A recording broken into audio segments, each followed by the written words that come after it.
Hello छात्रों, क्या आप से लोग मस्ती में हो? आज हम से लोग पढ़ने के लिए जा रहे हैं लेंस मेकर फार्मूला।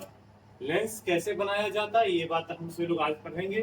तो सबसे पहले लेंस मेकर फार्मूला पढ़ने से पहले हम से लोग को ये जो है रिफ्लेक्शन रिफ्लेक्शन क्या होता है, कन्वेक्स स्फेरिकल रिफ्लेक्टिंग सरफेस, ये मैंने प्रीवियस लेक्चर में मैंने पढ़ चुका हूँ। आपको मैंने ये सभी चीज मैंने बताया हूँ, क्योंकि ये मुझे नहीं आएगा यदि reflection from the spherical surface यदि मुझे नहीं आएगा, चाहे वो कन्वेक्स हो चाहे कनकेव हो, यदि ये मुझे नहीं आएगा तो मैं वो नहीं डिराइव कर पाऊंगा। ठीक, तो सबसे पहले मैं ये आपको एक बार और समझा देता हूँ, इसके बाद आपको मैं लेंस मेकर फार्मूला पढ़ाऊंगा। बात क्लियर है? देखिए, ये एक स्फेरिकल कन्वेक्स सरफेस है। जो मैंने ग्लास ले लिया, क्या ले लिया हूँ? ग्लास शीशा ले लिया हूँ। यहाँ से मैंने ये जो स्फेरिकल कन्वेक्स सरफेस है, जिसपे मैंने यहाँ से एबी रे इस पे क्या करवाता हूँ, इंसिडेंट करवाता हूँ। रिफ्लेक्शन के बाद, क्योंकि हम सभी लोग ये जानते हैं कि incident ray, refracted ray and normal are in same plane. तो यहाँ पे यदि रे इंसिडेंट हुआ तो यहाँ पे मुझे क्या डालना पड़ेगा, ये नॉर्मल डालना पड़ेगा। और नॉर्मल जो होता है, जो रेडियस ऑफ कर्वेचर से पास करता है, कहाँ से पास करता है? रेडियस ऑफ कर्वेचर से। तो मान लीजिए कि यहाँ से यहाँ का जो ये दूरी है, जो पी डैश डी का जो बीच का जो दूरी है वो कितना है बाबू? आर है। ओके, और यहाँ से पी डैश ए का जो दूरी है कितना है? यू है। ये जो ऑब्जेक्ट है मेरा कहाँ पे रखा हुआ है? रेयर मीडियम में रखा हुआ। और जो मेरा जो इमेज का फॉर्मेशन होगा वो कहाँ पे होगा? डेंसर मीडियम में होगा। बात ये समझ में आ रहा? अब देखिए कि फिर से मैंने यहाँ पे जब नॉर्मल डाल दिया तो हम सब लोग ये जानते हैं कि जब प्रकाश की किरण विरल माध्यम से सघन माध्यम में जाती है तो अविलंब की ओर मुड़ जाते हैं। एक बात बाबू आप सोचिए कि यदि ये रे नहीं होता, ये मीडियम नहीं, ये रे यदि आता और ये मीडियम यदि नहीं होता तो ये रे कैसे चला जाता? ये सीधा चला जाता। चला जाता या नहीं चला जाता? चला जाता। अब सोचिए, जैसे ही ये मीडियम आ गया तो मीडियम कैसा मीडियम है? डेंसर मीडियम है, सघन माध्यम है। हम सभी लोग अभी आपको मैंने बताया कि जब प्रकाश की किरण विरल माध्यम से सघन माध्यम में आती है तो अभिलंब की ओर, ये मेरा क्या है? नॉर्मल। नॉर्मल को हम से लोग क्या कहते हैं? अभिलंब कहते हैं। अभिलंब की ओर मुड़ गया और यहाँ पे बिंदु सी पे आकर के इन्होंने क्या बना लिया? अपना प्रतिबिंब बना लिया। एक रे जो है यहाँ से मैंने इसको ऑप्टिकल सेंटर या कहिए कि बिंदु पी से कैसा मैंने पास कर दिया? लंबवत पास कर दिया, परपेंडिकुलरली इस सरफेस पे पास कर दिया। तो ये क्या, बिना डेविएट हुए सीधा मीडियम को आर पार चला जाएगा। बात क्लियर? तो बिंदु सी पे क्या बना लिया इन्होंने? इमेज बना लिया। फिर से मैंने यहाँ पे अल्फा को मान, अल्फा एंगल ले लिया, यहाँ पे बीटा और यहाँ पे क्या? गामा। और ये मैंने यहाँ पे ये जो आप ये देख रहे होंगे जो बीपी डैश जो है, ये बात हम मानते हैं कि ये जो स्फेरिकल सरफेस है उसका जो एक कर्व पोर्शन है, जो एक कर्व पोर्शन है जो क्या है? बहुत कम है, जिसके कारण से ये बिंदु पी को कहां पे मान लेते हैं? पी डैश पे मान लेते हैं। बात क्लियर यहाँ तक हो गया? अब देखिए यहाँ पे जो है थीटा आई, देखिए triangle triangle A B D, A B D, A B D में देखिए तो थीटा आई जो है ये इंसिडेंट एंगल है और थीटा आर क्या है? रिफ्लेक्टेड एंगल है। ये नहीं, ये थीटा आर और थीटा आर जो होता है ये नॉर्मल से बनता है। किससे बनता है? अभिलंब से बनता है। आप ट्रेंगल देखिए, triangle A B D, A B D, A B D में देखिए थीटा आई जो है बाह्य कोण है। बाह्य कोण करने का मतलब exterior angle. Exterior angle theta I equal to क्या हो गया बाबू? हम सभी लोग जानते हैं कि बाह्य कोण बराबर होता है अंतः सम्मुख कोण के योग के। अब इसके जो बाह्य कोण जो है थीटा आई, अर्थात कि एक्सटीरियर एंगल होता है sum of interior, sum of two interior angle. अब थीटा आई जो है यहाँ पे क्या हो गया? अल्फा प्लस क्या? बीटा। यहाँ पे अल्फा प्लस बीटा हो गया। फिर से मैंने देखा इन ट्रायंगल डीबीसी, डीबीसी में बीटा क्या है बाबू? यहाँ पे बाह्य कोण है। बाह्य कोण अर्थात क्या कि एक्सटीरियर एंगल, और इसका इंटीरियर एंगल क्या है? यहाँ पे थीटा आई है, थीटा आर है और क्या है? गामा है। तो बीटा बराबर क्या? थीटा आर प्लस क्या? गामा। यहाँ से हमसे लोग ने क्या निकाल लिया? थीटा आर रिफ्लेक्टेड एंगल का मान मैंने निकाल लिया। ठीक, फिर मैंने क्या किया? फिर मैंने क्या किया बाबू? यहाँ पे देखिए कि triangle A B P, ABP में मैंने क्या क्या अल्फा बीटा और गामा का मैंने तीनों ये सभी को अल्फा बीटा और गामा मैंने तीनों का मान निकालूंगा। तो यहाँ पे मैंने तीनों का मान निकाला। तो टेन अल्फा का जो मान हो गया triangle A B P dash में क्या हो गया P dash B by minus U इस कारण से हुआ कि इधर साइन कन्वर्जन के हिसाब से इस साइड जो आता है वो क्या है निगेटिव है, तो पोल से इस साइड जो डिस्टेंस है वो क्या हो गया माइनस हो गया। फिर in a triangle P dash B D में पी डैश बी डी में टेन बीटा बराबर क्या हो गया P dash B by R. फिर से देखिए triangle P dash B C में पी डैश बी सी में टेन गामा बराबर क्या हो गया पी डैश बी बाय क्या भी। यहाँ से यहाँ का जो ये दूरी है, यहाँ से यहाँ का जो ये दूरी है ये क्या है, यहाँ से यहाँ का जो ये दूरी है कितना है भी है, ये जो भी आपको दिख रहा है ठीक। और ये क्या होगा पॉजिटिव होगा क्योंकि यहाँ से देखिए यहाँ से इधर का जो भी डिस्टेंस होगा क्या होगा पॉजिटिव होगा। फिर मैंने ये माना कि टेन अल्फा टेन बीटा और टेन गामा का जो मान है बहुत छोटा है, इसलिए मैं ये मान लेता हूँ कि tan alpha equal to alpha tan beta equal to beta और tan gamma equal to gamma. फिर मैंने ये सभी वैल्यू मैंने यहाँ पे लिख दिया हो गया। फिर से according to Snell's law Snell के नियम के अनुसार से sine theta I by sine theta R equal to eta two by eta one. अर्थात यहाँ पे फिर से मैंने ये माना कि साइन थीटा आई और साइन थीटा आर का जो मान है जो बहुत छोटा है, इसलिए साइन थीटा आई बराबर थीटा आई और साइन थीटा आर बराबर थीटा आर। थीटा आई बटा थीटा आर बराबर क्या n2 अपन n1 ये हो गया। फिर से मैंने क्या किया कि अल्फा बीटा और गामा का इक्वेशन 6 में मैंने सॉरी यहाँ पे जो थीटा आई और थीटा आर का जो मान है जो इक्वेशन मैंने 6 में डाल दिया यहाँ से उठा करके। यहाँ से मैंने थीटा आई और थीटा आर का मान जो है इक्वेशन 6 में मैंने डाला। यहाँ पे देखिए इक्वेशन 6 मेरा यहीं पे मैंने डाला। फिर से मैंने इसको क्रॉस मल्टीप्लिकेशन जिसका कोना कोनी गुना कर दिया मैंने। फिर से अल्फा प्लस बीटा इंटू नीटा वन और alpha gamma beta minus gamma into क्या नीटा टू। फिर मैंने यहाँ से क्या कर दिया बीटा को एक साइड कर दिया और रिमेनिंग को मैंने एक साइड डाल दिया।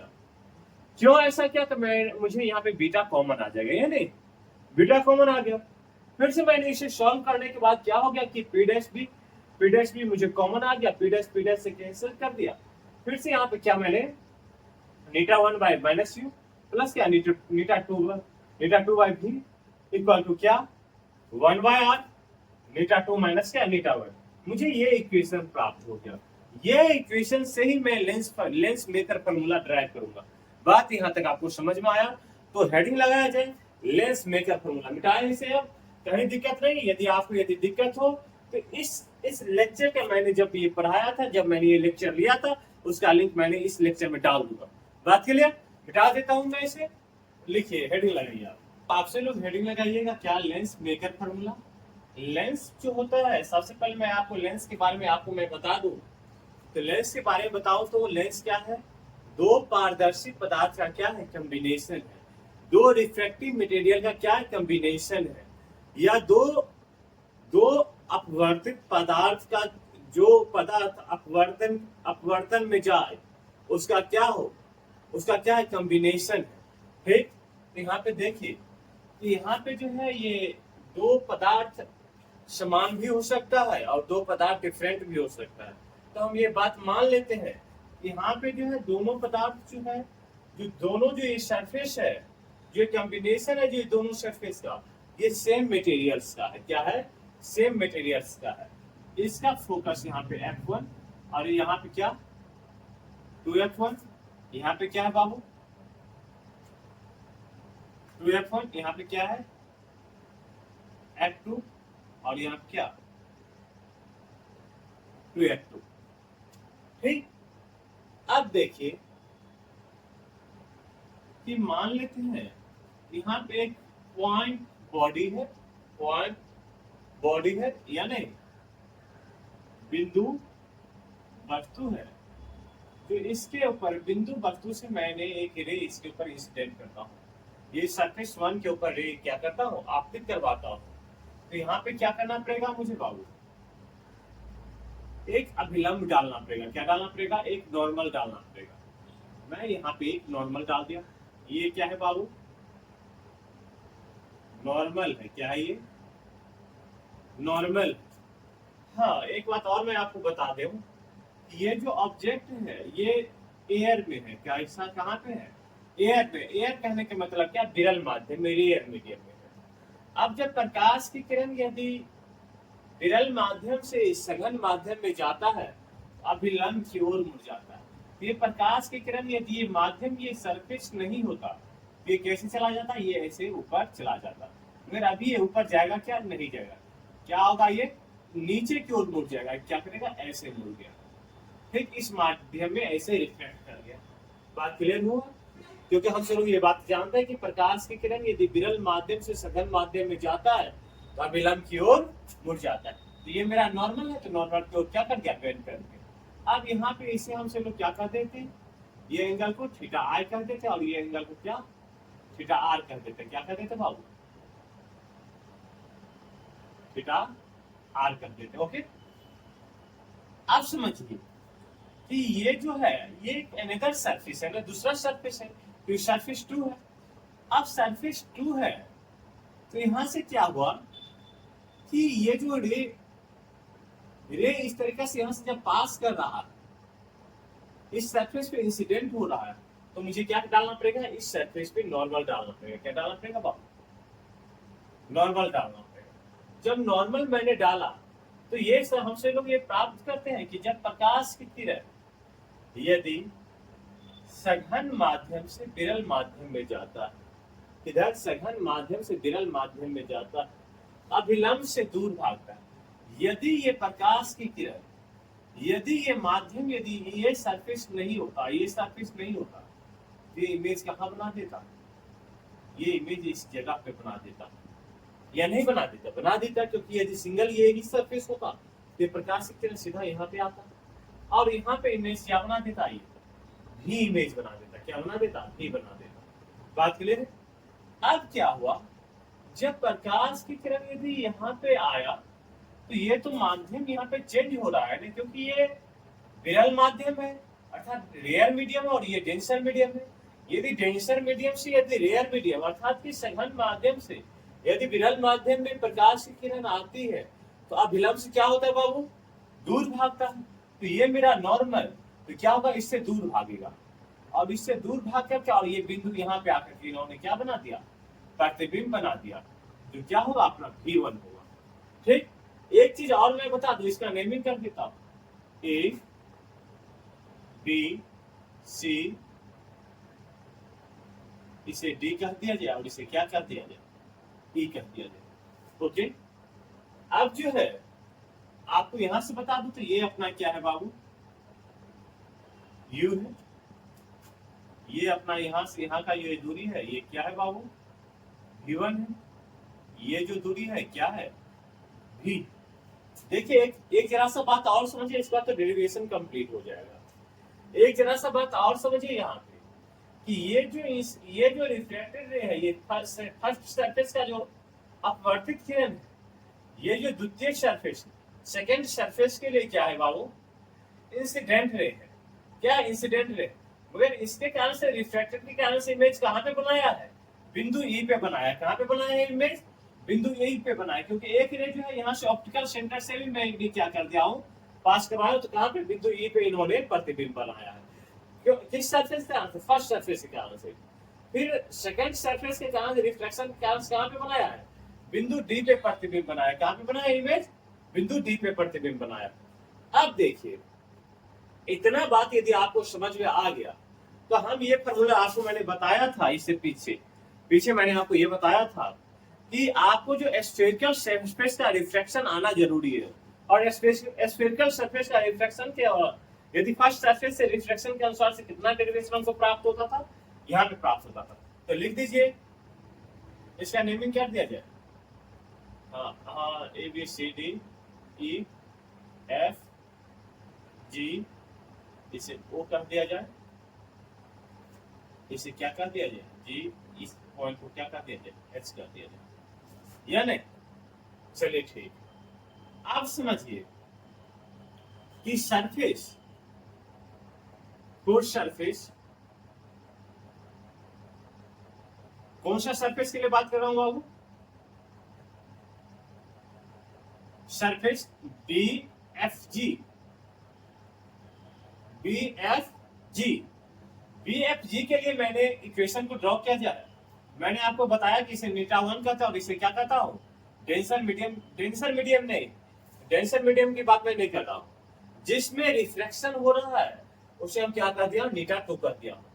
अब सोचिए कि इस सरफेस के लिए सबसे पहले तो ये सेम इक्वेशन देखिए, पहले क्या था, इमेज कहाँ पे बना हुआ था बाबू, इमेज जब आप ऐसा ये फिगर को ड्रॉ याद कीजिए, ये फिगर को आप याद कीजिए, तो यहाँ से एक ऑब्जेक्ट गया था और इधर जो इमेज बना था, किसमें बना था, डेंसर मीडियम में जाकर कहीं इमेज बना था। तो डेंसर मीडियम में अपना नीटा टू था, यहाँ पे इमेज भी था, यहाँ पे ऑब्जेक्ट क्या था, यू था, और यहाँ से कुछ ये मैंने क्या लिख दिया था, ये आर था और ये क्या था, ये पी डैश था, ऐसा ही कुछ इमेज था। तो यहाँ पे और इसे हम क्या दिए थे, नीटा वन। क्या नीटा वन, देखिए सेम सा पहला सरफेस को देखिए, तो पहला सरफेस ये अपना क्या है कि ऑब्जेक्ट कहाँ पे, रेयर मीडियम में अर्थात एयर में। तो यहाँ पे सबसे पहले इसके लिए इक्वेशन क्या हो जाएगा, नीटा टू। इमेज किस में बन रहा है, नीटा टू में, और इमेज कहाँ पे बन रहा है बाबू, तो फर्स्ट सरफेस के कारण से भी पे बन रहा है, कहाँ पे बन रहा है, तो भी नीटा टू बाई भी माइनस क्या, नीटा वन बाय क्या, यू, नीटा वन बाय क्या, नीटा वन बाय यू हो गया, इक्वल टू क्या, वन बाय आर वन, क्योंकि सरफेस वन के लिए रेडियस ऑफ कर्वेचर मैं क्या मान लेता हूं, आर वन, क्या लिख दूं, नीटा टू माइनस क्या, नीटा वन। बात क्लियर, इसे इक्वेशन हम फर्स्ट मान लेते हैं, क्या मान लेते हैं, इक्वेशन फर्स्ट मान ली, इक्वेशन क्या मान ली बाबू, फर्स्ट मान ली। फिर से लिखिए, फॉर सरफेस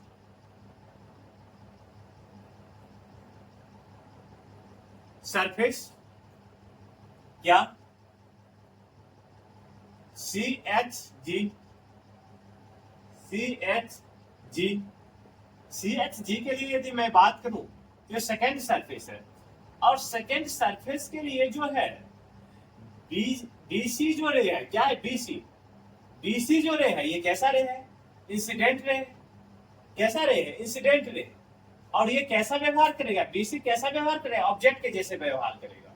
और ये जो भी डैश है, भी वन क्या है, ये जो है मेरा इमेज है, तो ये मेरा जो रिफ्लेक्शन कहाँ पे हो रहा है बाबू, रिफ्लेक्शन कहाँ पे हो रहा है, यहाँ पे सेकेंड सरफेस से रिफ्लेक्शन कहाँ पे हो रहा है, नीटा वन में हो रहा है। तो हमने क्या रिफ्लेक्शन के लिए लिया हो, तो क्या यहाँ पे क्या लिख दूंगा, नीटा वन बाय इमेज, इमेज कहाँ पे बन रहा है बाबू, भी क्या था, पहला सरफेस का इमेज यहाँ पे बना था, और दूसरा सरफेस का इमेज कहाँ पे बन रहा है, V1 पे बन रहा है। तो नीटा वन बाय क्या, V1 माइनस माइनस। अब जो है यहाँ पे देखिए, पहला सरफेस में क्या था कि जो रिफ्लेक्शन मतलब कि इंसिडेंस कहाँ से हो रहा था, इस रेयर मीडियम से हो रहा है, अभी इंसिडेंस कहाँ हो रहा है, डेंसर मीडियम, और डेंसर मीडियम का रिफ्लेक्टिव इंडेक्स कितना है, नीटा टू है, नीटा टू बाय क्या, यू, यू क्या है बाबू, यहाँ पे भी है, क्या है, भी है, बराबर क्या लिख दूं, वन बाय आर टू। आप जो यहाँ पे वो था, वहां पहला इसके लिए बात कीजिए, तो ये क्या था, डेंसर मीडियम था ना, जहां पे रिफ्लेक्शन होता था उसका लिए थे ना, तो इस मीडियम के लिए क्या है कि मुझे क्या लेना पड़ेगा, नीटा वन, क्योंकि रिफ्लेक्शन कहाँ पे हो रहा है, रियल मीडियम में हो रहा है। तो यहाँ पे क्या लिख देंगे, नीटा वन माइनस क्या, जो वहां पे जो रिफ्लेक्शन मतलब इंसिडेंस कहां से हो रहा था, मतलब कि इंसिडेंस कहां से हो रहा था, रेयर मीडियम से, और यहाँ पे इंसिडेंस कहां पे हो रहा है, डेंसर मीडियम में। यहाँ क्या हो गया, नीटा टू। एक बार इस बात को फिर से समझिए, कि सबसे पहले इस बात को समझिए कि सरफेस वन के लिए जो है पहला इक्वेशन सेम इक्वेशन इस कारण से हो गया क्योंकि इस सरफेस को देखिए और इस सरफेस को देखिए, सेम सरफेस है। तो यहाँ पे n2 अपन भी माइनस क्या, नीटा वन बाय यू बराबर क्या, one by R one into क्या, one by R two minus क्या, one by R one into क्या, नीटा टू माइनस क्या, नीटा वन। ये तो हो गया। अब नीटा सरफेस सी एच जी के लिए हम बात करें तो ये जो दूसरा सरफेस है, दूसरा ये जो सरफेस है, ये जो बीसी जो है ये आपतित किरण है, और बीसी यहाँ पे आपतित किरण है। तो ये जो आपतित किरण होगा ये कैसा, सेकंड सरफेस के लिए जो इस किरण के कारण से जो इमेज बना है वो सेकंड सरफेस के लिए कैसा व्यवहार करेगा, ऑब्जेक्ट के जैसे व्यवहार करेगा। तो अब जहां पे u बराबर बीटा 2 के लिए यदि सेकेंड सरफेस के लिए लिखिए तो u बराबर हम क्या लिखेंगे, u बराबर हम लिखेंगे v1 किसके लिए, सेकेंड सरफेस के लिए। u बराबर क्या लिखेंगे v1 और v बराबर क्या लिखेंगे, इमेज बराबर यहाँ पे देखिए इसी तरह से इमेज क्या बना, तो v1 बना, क्या बना v1। अब जहां पे है हाँ, और वहां पे देखिए जहां पे सेकंड सरफेस के फर्स्ट सरफेस के लिए जहां पे नीटा 1 था, वहां यहाँ पे सेकंड सरफेस में क्या हो, नीटा 1 बराबर क्या हो जाएगा, नीटा 2 हो जाएगा, और नीटा 2 बराबर क्या हो जाएगा, नीटा 1 हो जाएगा। ये वैल्यू पुट कीजिएगा तो आपको क्या होगा, अपना ये सेकंड सरफेस का इक्वेशन प्राप्त हो जाएगा। अब क्या है कि जो लेंस है दो पदार्थ का संयोजन से बना हुआ है, अर्थात मैंने दोनों सरफेस का मैंने इक्वेशन लिख दिया, मैंने दोनों सरफेस का इक्वेशन लिख दिया, और दोनों इक्वेशन को यदि मैं जोड़ दूं तो मुझे क्या होगा, लेंस का इक्वेशन प्राप्त हो जाएगा। ये बात आपने नोट डाउन कर लिया क्या, नोट डाउन कर लिया। सेकंड सरफेस के लिए आपको करना पड़ेगा, मिटा दूं इसे, देखिए फ्रॉम इक्वेशन फर्स्ट प्लस क्या इक्वेशन सेकेंड, समीकरण 1 और समीकरण 2 को जोड़ते हैं तो समीकरण 1 क्या है बाबू, नीटा 2 बाय v माइनस क्या नीटा 1 बाय u बराबर क्या, अच्छा बराबर अभी छोड़ दीजिए, पहले इसको भी जोड़ लीजिए ना आप, नीटा 1 बाय v1 माइनस क्या नीटा 2 बाय v, नीटा 2 बाय क्या v इक्वल टू क्या लिख दिया जाए, 1 बाय पहले फर्स्ट सरफेस का 1 बाय r1 माइनस क्या लिखेंगे आप सभी लोग, 1 बाय r1 क्या लिखेंगे, नीटा 2 माइनस क्या नीटा 1 प्लस क्या 1 बाय r2 नीटा 1 माइनस क्या नीटा 2, लिख सकता हूं आपसे लोग, आप लोग इसे लिख सकते हैं ना, ऐसे लिख सकते हैं। अब यहां से देखिए ये दोनों क्या कैंसिल हो जाएगा, हम यहाँ पे क्या लिख दूं, नीटा 1 बाय v1 माइनस क्या ओके नीटा 1 बाय क्या u, यहाँ से कॉमन क्या आ जाएगा, नीटा कॉमन आ जाएगा, पहले इसको सोल्व कर लिया जाए। यहाँ से देखिए एक चीज कॉमन ले लिया जाए, क्या कॉमन ले लिया जाए, यहाँ से क्या माइनस इससे यदि कॉमन ले लेते हैं तो ये अपना इक्वेशन बन जाएगा 1 बाय r1 नीटा 2 माइनस क्या नीटा 1, यहाँ से माइनस कॉमन ले लीजिए तो क्या 1 बाय r2 नीटा 2 माइनस क्या नीटा 1 हो गया। अब यहाँ से क्या है, यहाँ से नीटा 2 माइनस नीटा 1 कॉमन आ सकता है, ले लीजिए, नीटा 2 माइनस क्या नीटा 1 क्या हो जाएगा 1 बाय r1 माइनस क्या 1 बाय r2, और यहाँ से क्या आ जाएगा बाबू, नीटा 1 यहाँ से कॉमन आ जाएगा 1 बाय v1 माइनस क्या 1 बाय u, ये नीटा 1 को इस साइड लेकर चलिए, नीटा 1 को इस साइड लेकर चलिए तो ये क्या हो जाएगा 1 बाय v1 माइनस क्या 1 बाय u इक्वल टू क्या नीटा 2 माइनस क्या नीटा 1 बाय क्या नीटा 1 और 1 बाय r1 माइनस क्या 1 बाय r2 लिख सकता हूं। फिर से क्या 1 by v minus 1 by u क्या लिख सकता हूं 1 बाय f बराबर क्या लिखता हूं नीटा 2 माइनस क्या नीटा 1 बाय क्या नीटा 1 1 बाय r1 माइनस क्या 1 बाय r2। ये तो अपना फिर से फार्मूला, ये क्या हो गया अपना लेंस का फार्मूला प्राप्त हो गया। फिर से हम इसे क्या लिख सकता हूं, इसे मिटा दो, इस इक्वेशन को मिटा दिया जाए, इससे फिर से मैं क्या लिख सकता हूं 1 बाय f बराबर नीटा 2 बाय नीटा 1 माइनस क्या 1 लिख दूं नीटा 1 बाय नीटा 1 कितना 1 बाय r1 माइनस क्या 1 बाय r2। इससे क्या लिख सकता हूं 1 बाय f बराबर क्या n21, कभी कभी आप n21 की जगह पे आप नीटा जहां पे लिखे हैं नीटा इक्वल टू क्या नीटा इक्वल टू क्या होता है बाबू म्यू होता है, ठीक। n21 माइनस कितना 1 बाय r1 माइनस क्या 1 बाय r2। ये आपका लेंस का फार्मूला, आपको लेंस मेकर फार्मूला प्राप्त हो गया।